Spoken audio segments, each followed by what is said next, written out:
Hello again to another Agricolor React, and today we will be watching how the US changed the Puerto Rican diet from Bianca Graulo. Hopefully I'm not mispronouncing that name. Anyway, that's a new channel again to me, so let's just jump into it and see. I want to tell you about two places the US colonized and then destroyed their ability to feed them. Because I unfortunately don't speak any... change.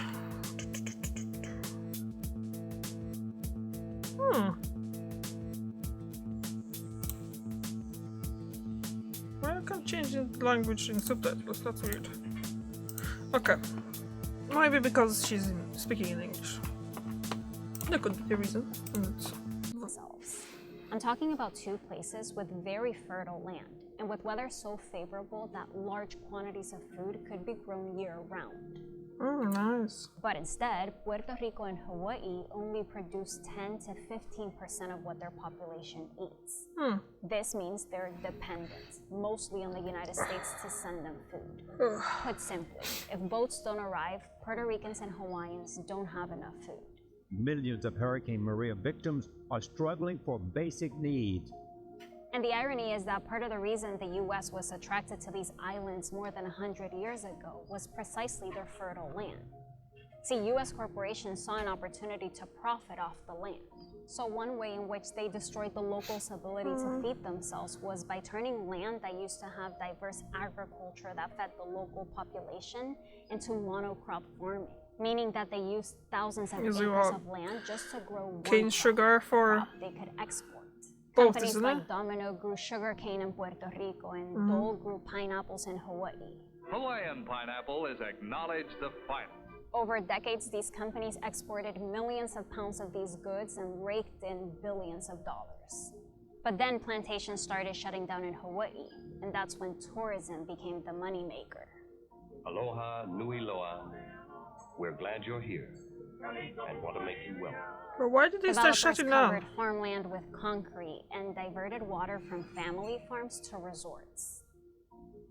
But in Puerto Rico, there's still enough farmland available to feed the majority of the population.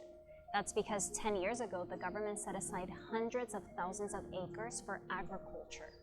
But as tax breaks and ocean views attract outside investors, there's a land grab threatening agriculture in Puerto Rico.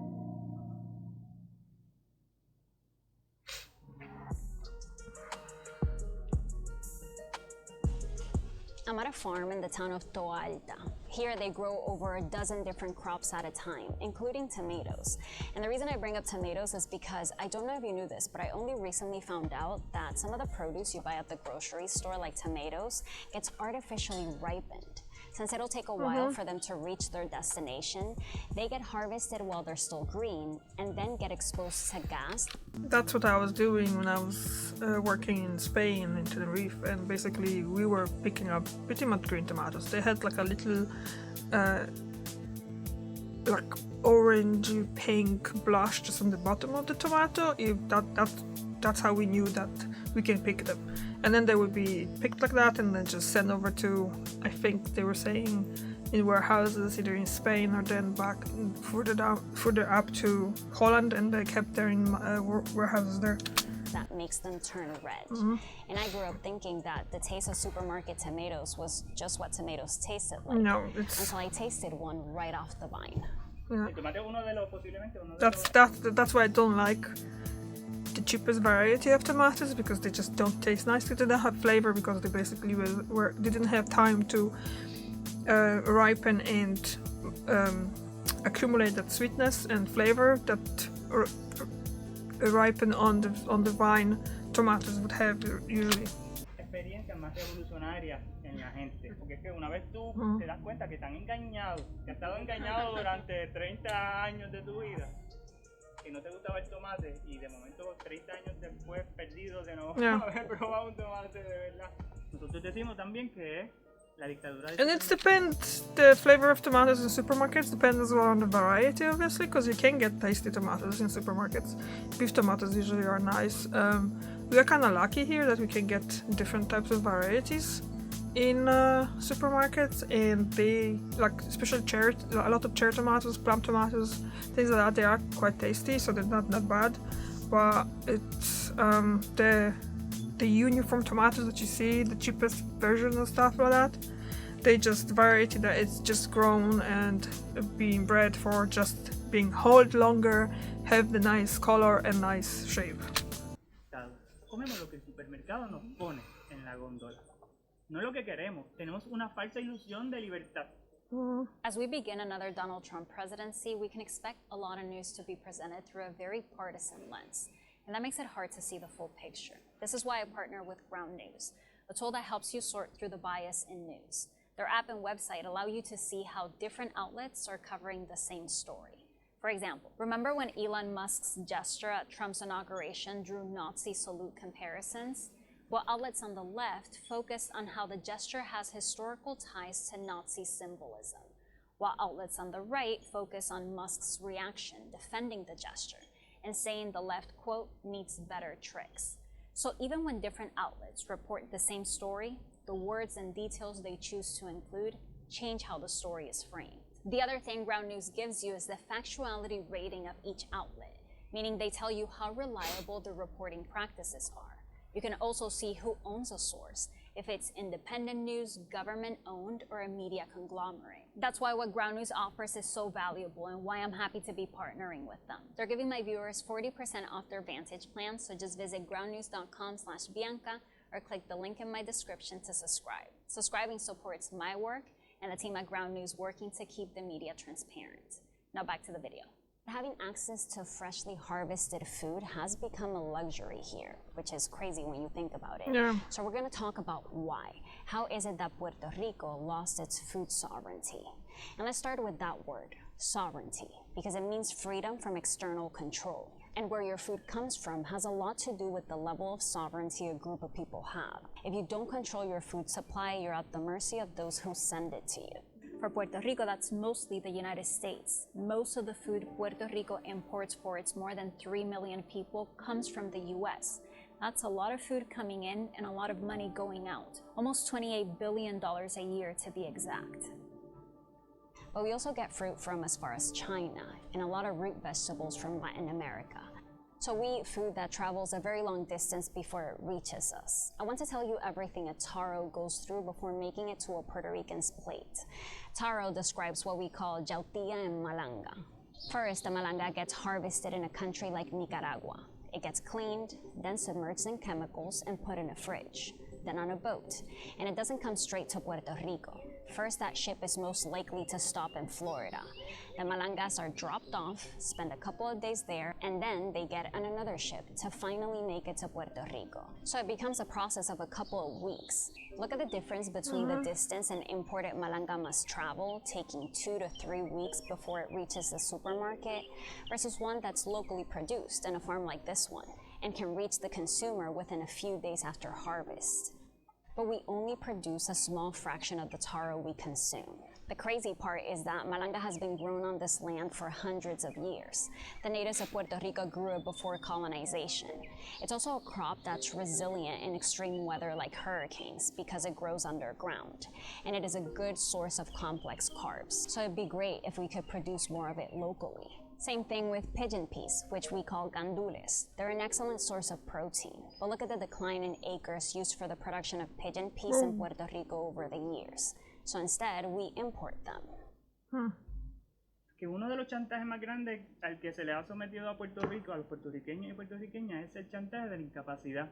Tenemos que chupar de cierta teta siempre, porque si no, nos morimos de hambre por nuestros propios esfuerzos. Están jugando con tu hambre, y eso es bien poderoso. Y en la medida que nosotros como puertorriqueños tengamos la capacidad de producir nuestros propios alimentos, eso nos da un sentido de poder y un poder de negociación bien importante.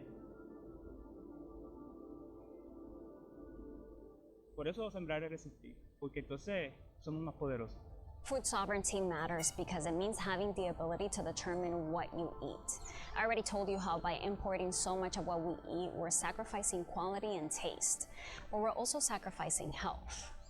This 2020 study found that eating imported products rather than local food is related to a lower diet quality in the Caribbean. Here's what they found. Adults in Puerto Rico who intentionally purchased local food products generally had healthier dietary intake than those who seldom do so. This suggests that improving people's access to locally grown food is crucial to improving their diets. And this is so important in a place like Puerto Rico, where our rates of diabetes and heart disease are higher when compared to the rest of the US. So how did this happen? Why did we move away from our traditional diet and started eating so much imported food? In part, it happened because Puerto Ricans were told that imported foods were the healthier choice. Post's new sugar-sparkled, ready-to-eat oat cereal. That's so much fun. And so nutritious, too. Puerto Rican author Esmeralda Santiago tells the story in her book, When I Was Puerto Rican. She says nutritionists from the US visited her rural town in the 50s to teach parents about healthy eating. She says they recommended apples instead of mangoes and potatoes instead of breadfruit. Apples and potatoes are not grown in Puerto Rico because they thrive in colder climates, but mangoes and breadfruit were abundant locally. Esmeralda says the nutritionist sent them home with tuna, canned fruit, and grape jelly. She says her mom put the items on a shelf so they could, quote, eat like Americans when they got hungry. But what was once eating like Americans eventually just became part of our diet, especially after supermarkets arrived. This was during the time that Puerto Rico was becoming industrialized. U.S. businesses were attracted to Puerto Rico because of the low wages they could pay the locals. But in order to keep wages low, Puerto Ricans needed access to food that was cheaper. So the Puerto Rican government started subsidizing the construction of more supermarkets. And then came food stamps. Standing between Puerto Ricans and hunger are what everyone calls los cupones. The combination of supermarkets and food stamps resulted in Puerto Ricans buying more processed foods. Now listen, I'm not saying all of this was bad, because these policies did help alleviate hunger in Puerto Rico, but incentivizing imported foods rather than locally grown led to our diet becoming more Americanized. And then fast food restaurants arrived. Now Puerto Rico is in the top 5 global locations with the most McDonald's restaurants. And the result of all these factors is that the percentage of food we produce locally has dramatically dropped over the years, despite the fact that we have really good farmland. Esto es prime farmland, la mayor riqueza que puede tener un país. Y yo la estoy sosteniendo en mi mano. The farm I've been telling you about is called El Josco Bravo, and it sits on prime farmland as classified by the federal government. That means it has the best physical and chemical characteristics for producing food. Almost 10% of Puerto Rico is classified as prime farmland. On that kind of land, the farmers of El Josco have produced a wide range of crops, from a variety of beans, root vegetables, greens, fruit, more than 20 different products. But their future on this land is not guaranteed. They're leasing it from the government. They applied to try to buy it, but the government agency that owns the land denied them. And not holding the title to this land is a risk, as investors rush to buy a piece of paradise. The government has been attracting wealthy investors with generous tax breaks, and the demand for land in Puerto Rico has been going up in recent years. And here's where there's conflict, because in theory, no matter who buys the land, if it is classified as protected farmland, they can't use it for something else. But recent administrations have been making the regulations more flexible so that more uses are allowed on that land. Over the years, they've been permitting more uses on agricultural land, like commercial, industrial, and tourism. And that puts farmers in direct competition with developers for the land.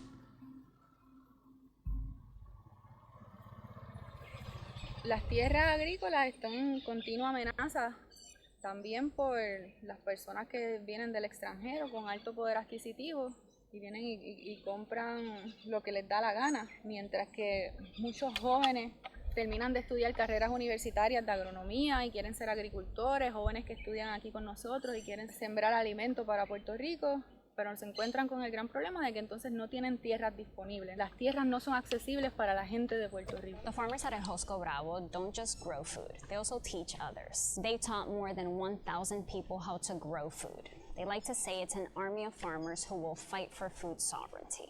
But when they graduate from the program, they often find it impossible to access land to farm. They say some of Puerto Rico's best farmland is already being used for other purposes.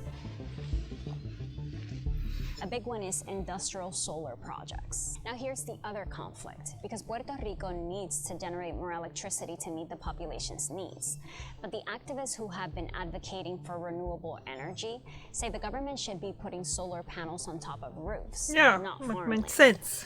They propose a decentralized model where Puerto Ricans produce their own energy rather than one company controlling the supply and therefore receiving all the profit.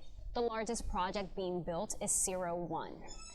01 says they will incorporate agriculture as part of their project, while activists say that they're damaging the land. Yeah. See, preserving the soil is a big topic for farmers in Puerto Rico, especially those who practice agroecology, like at El Josco Bravo. La tierra es la única verdadera fuente infinita de riquezas. La única fuente infinita de riquezas si se trata bien. Si se trata mal, la perdiste mañana. At El Josco, they don't use pesticides or chemical fertilizers. They plow the land with oxen rather than heavy machinery that can remove topsoil, and grow a variety of crops that they rotate to give the soil a chance to regenerate. And they're not the only ones. According to the latest agriculture census, there are more than 700 farms in Puerto Rico that have agroecological practices. They say it's a movement that's spreading. Los jóvenes y las personas que hoy día estamos sembrando, lo estamos haciendo por convicción y lo estamos haciendo también como un acto de autodefensa personal y autodefensa de la patria, porque es revolucionario sembrar y es un acto de rebeldía y de resistencia. The farmers of El Josco deliver their crops directly to local families, and they host monthly dinners where 90% of what's served is harvested from their farm. Hubo un prócer puertorriqueño que dijo, querer ser libre es empezar a hacerlo. En este caso, empezar a sembrar.